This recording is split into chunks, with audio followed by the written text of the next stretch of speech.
تیرا وسدا روے دربار مدینے والڑیا، تیرا وسدا روے دربار مدینے والڑیا۔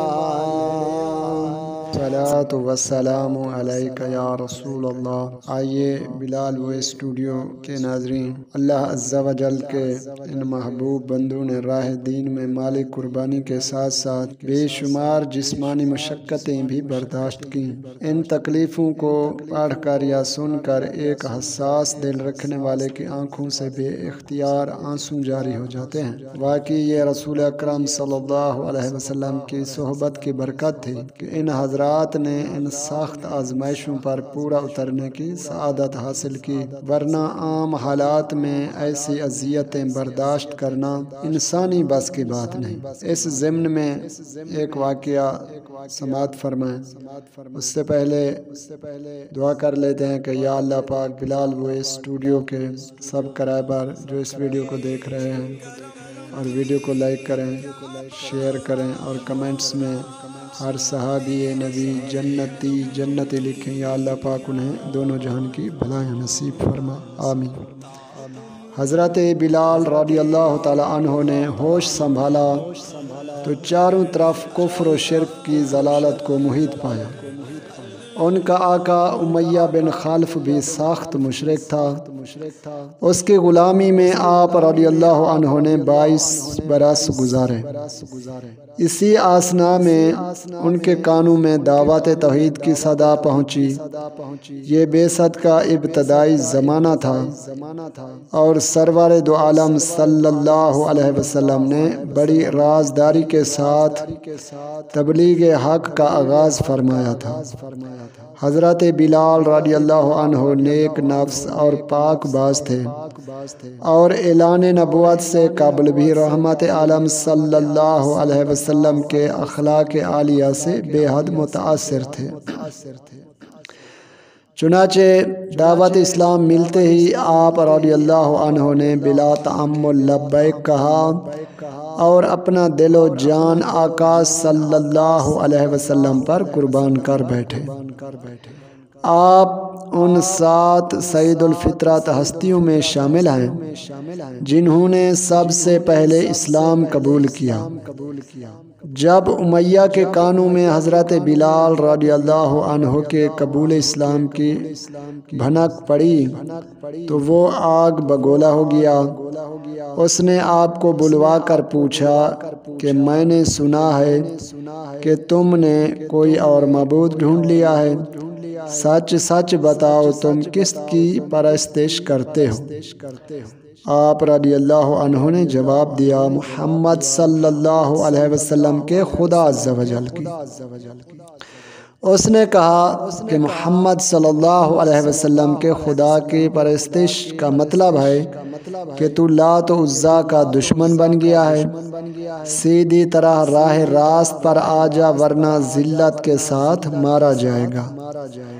آپ رضی اللہ عنہ نے جواب دیا کہ میرے جسم پر تیرا زور چل سکتا ہے لیکن دل پر نہیں۔ اب اللہ تعالیٰ کی عبادات و رضا ہی میری زندگی کا مقصود ہے، چنانچہ تمہارے خود ساختہ معبودوں کو درست سمجھنا اور پوجنا میرے بس کی بات نہیں۔ امیہ ایک غلام کے اس طرح کلام کرنے سے غصہ میں پاگل ہو گیا۔ بولا، اچھا تو پھر اس دیوانگی کا مزہ چکھ، دیکھوں گا کہ محمد صلی اللہ علیہ وسلم اور ان کا خدا عز و جل تجھے کیسے چھڑاتے ہیں۔ اب اس ظالم نے آپ پر ظلم و ستم کا ایک لامتناہی سلسلہ شروع کر دیا۔ مکہ مکرمہ میں حرہ کی زمین گرمی کے سبب سے مشہور ہے۔ یہ گرمی میں تانبے کی طرح گرم ہو جاتی ہے۔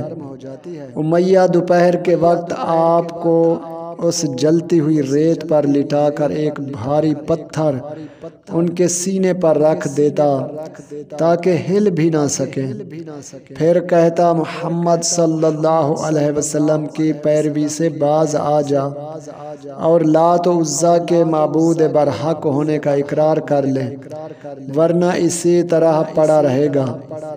اس کے جواب میں شہیدائے حق کی زبان سے آہد آہد کی آواز نکلتی تھی۔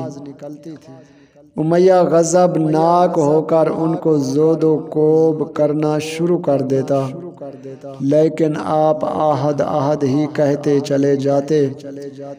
ایک مرتبہ اس نے آپ کو ایک دن رات بھوکا پیاسا رکھا اور تپتی ہوئی ریت پر ان کا تماشا دیکھتا رہا۔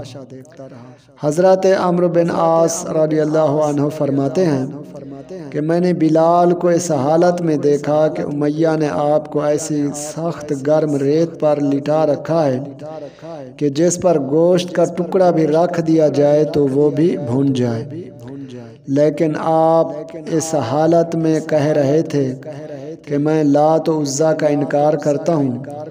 جب امیہ نے دیکھا کہ اتنی سختیوں کے باوجود اس عاشق رسول صلی اللہ علیہ وسلم کی جبین ہمت پر شکن تک نہیں پڑی تو امیہ کی آتش غضب بھڑک اٹھی اور اس نے اپنے دوسرے غلاموں کو حکم دیا کہ بتوں کے اس باغی کو اتنی سزا دو کہ یہ محمد صلی اللہ علیہ وسلم اور ان کے خدا کا نام لینا چھوڑ دے۔ یہ بدبخت امیہ کی خوشنودی حاصل کرنے کے لیے آپ کو بری طرح مارتے پیٹتے، دن کے وقت کپڑے اتار کر لوہے کی زرہ پہناتے اور دھوپ میں ڈال دیتے، شام کو ہاتھ پاؤں باندھ کر ایک کوٹھڑی میں پھینک دیتے اور رات کو انہیں کوڑے مارے جاتے، لیکن آپ رضی اللہ عنہ کی زبان سے آہد آہد ہی نکلتا۔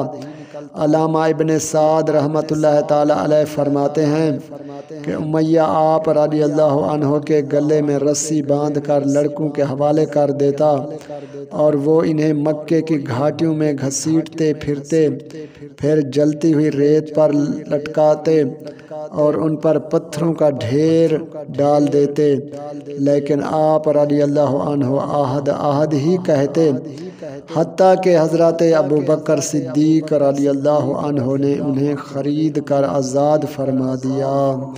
بحوالہ مدارج النبوہ۔ صلو علی الحبیب صلی اللہ تعالی علیہ وسلم۔